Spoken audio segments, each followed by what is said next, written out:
Hey, back again, Redneck Garage guys. Just wanted to give a quick recap of some frame coating that we tried out for the first time on our 1991 regular cab Chevy S10 V8 swap build.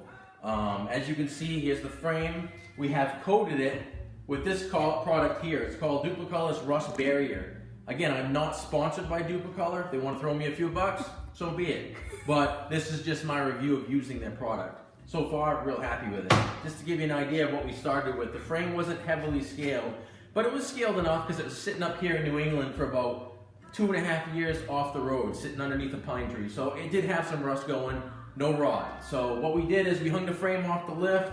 Myself, my boys, we needle gunned the frame, did a little bit of welding here and there. I set it up for a rear sway bar.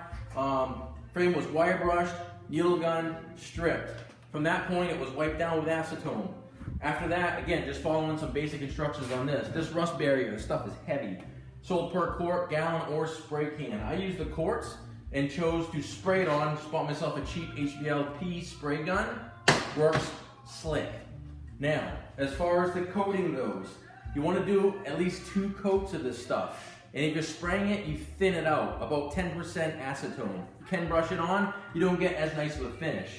As you can see though, if you zoom in and out of the frame in some various spots, it worked really well. It's like undercoating, but it's not. So if you ever use POR 15, it's paint, it's real hard, it's like paint. You ever use undercoating, it's real soft, it's rubbery. This is kind of that middle ground, and that's what I like about it a lot. It gives a nice, kind of a matte finish.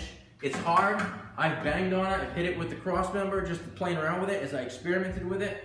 It doesn't chip. It'll mark. You can mark it like writing on a chalkboard, potentially, if you really hit it, but it's not marring up, it's not damaged. I think this stuff's gonna hold up. It's sealed really well. It's not sticky like undercoating. It's not hard like paint that'll chip off. It's right in between and gives a nice solid coating.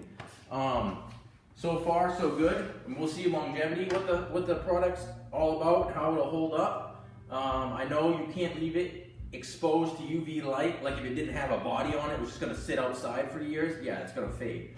This is not gonna do that, or hopefully this is gonna get done. Anyway, that's the review of the Dupli-color Rust Barrier. Again, not sponsored by them, but just a guy who wanted to try it out. Just so you know, it took about 2.5 quarts to do this whole frame. That is not the inside of the frame. I did that with a separate product. We'll do a separate review for that. Take care.